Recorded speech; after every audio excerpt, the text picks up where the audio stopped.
జైత్యాల పట్టణంలో వాకర్స్ అన్ని స్టేడియంలో కూడా కలవడం జరిగింది. సోదరి భోగా శ్రావణి గారు, అదేవిధంగా అధ్యక్షులు యాదగిరి గారు, మిగతా బృందం అందరూతో పోయి కలవడం జరిగింది. ఒకటి మేము డిమాండ్ చేస్తూ ఉన్నాం. నిరుద్యోగుల విషయంలో కాంగ్రెస్ పార్టీ ఇచ్చిన హామీలు ఏవైతే ఉన్నాయో 56,000 అకౌంట్లో డిపాజిట్ చేసిన తర్వాతనే ఓటు అడగాలని డిమాండ్ చేస్తూ ఉన్నాం.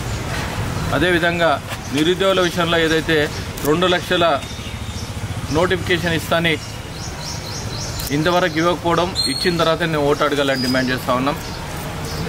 అదేవిధంగా ఉద్యోగుల విషయంలో డిఏలు ఏదైతే ఇస్తున్నారో 5 డిఏలు పెండింగ్ ఉన్నా అవి ఇచ్చిన తర్వాత ఓటు అడగాలని డిమాండ్ చేస్తూ ఉన్నాం.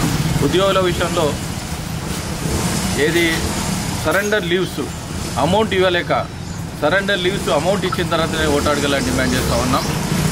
మిగతా కాలేజీల విషయంలో తీసుకుంటే fee reimbursement amount Congress party candidate ఎవరైతే ఉన్నారో ఆయనకు నెంబర్ ఆఫ్ కాలేజీలు ఉన్నాయి. మరి కాలేజీలో ఉన్న తర్వాత మరి నువ్వు ఫీజు రియంబర్స్ అమౌంట్ తీసుకొని మళ్ళీ మిగతాలకు ఇప్పిస్తలేవా? మిగతాలకు నేను ఒకటే అడుగుతున్నా. కాంగ్రెస్ క్యాండిడేట్ నరేందర్ రెడ్డి ఎవరైతే ఉన్నారో ఫీజు రియంబర్స్మెంట్ సుమారు 7,000 కోట్లు ఉన్నాయి. 7,000 కోట్లు మీరు మీ ముఖ్యమంత్రి గారితో మాట్లాడి, మీ మంత్రులతో మాట్లాడి వాళ్ళకు అమౌంట్ ఇచ్చిన తర్వాతనే ఓటు అడగాలని డిమాండ్ చేస్తూ ఉన్నాం.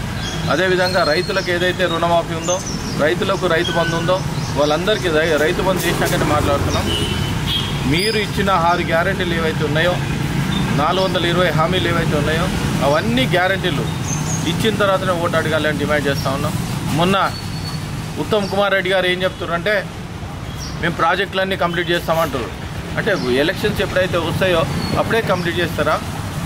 14 నెలల నుంచి మీరు ఏం పని చేసిర్రు? ఎందుకు చేయలేకపోయారు? విద్యావంతులకు ఏం చేస్తారు? నిరుద్యోగులకు ఏం చేస్తూ ఉన్నారు? మరియు అడ్వకేట్లకు ఏం చేస్తూ ఉన్నారు? డాక్టర్ల విషయంలో తీసుకుంటే ఎయిమ్స్ డాక్టర్ విషయంలో తీసుకుంటే వాళ్ళకు నెలకు ఫస్ట్ రోజు శాలరీ పెడతా ఉన్నది. మన తెలంగాణ డాక్టర్స్, జూనియర్ డాక్టర్స్ ఎవరైతే ఉన్నారో 3 నెలలకు కూడా శాలరీ ఇస్తలేరు. ఎక్కడైతే హాస్పిటల్లో ఉన్నారో అక్కడ 50% సిబ్బంది చాలా తక్కువ ఉన్నది. అది ఇంతవరకు ఫుల్ఫిల్ చేయకపోవడం దారుణం. 11 యూనివర్సిటీలు ఏవైతే ఉన్నాయో 11 యూనివర్సిటీల్లో 70% టీచింగ్ స్టాఫ్ అక్కడ వేకెన్సీస్ ఉన్నాయి. ఎందుకు ఫిలప్ చేయబోతూ ఉన్నారు? విద్యా విషయంలో తీసుకుంటే కేవలం 8% బడ్జెట్లో 8% పెట్టి చేతులు దులుపుకున్న ప్రభుత్వం ఇది. మిగతా రాష్ట్రాలు తీసుకుంటే 15, 16, 17% ఉన్నది.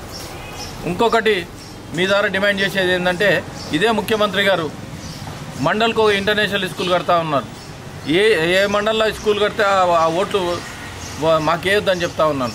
ఎక్కడైతే మండల్లో స్కూల్ కట్టలేదో వాళ్ళందరూ ఓట్లు బీజేపీకి వేసి గెలిపించాలని చెప్తా ఉన్నాను.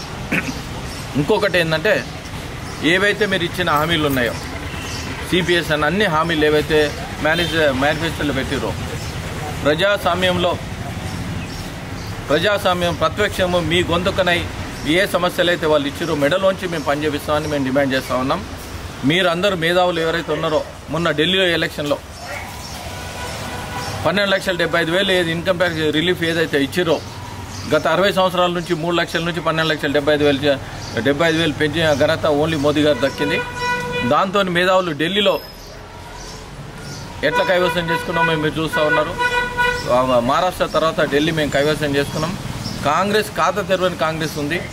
ఏదైతే ఇచ్చిన హామీలు నెరవేర్చకుండా పబ్బం కట్టుకొని గవర్నమెంట్ వచ్చి వాళ్ళను ఇబ్బందులు పెడుతున్న రోజులు ఉన్నాయి. ఓల్డేజ్ పింఛన్లు కూడా వీళ్ళు ఇచ్చిన హామీలు ఇంతవరకు ఎక్కడ నెరవేర్చలేరు.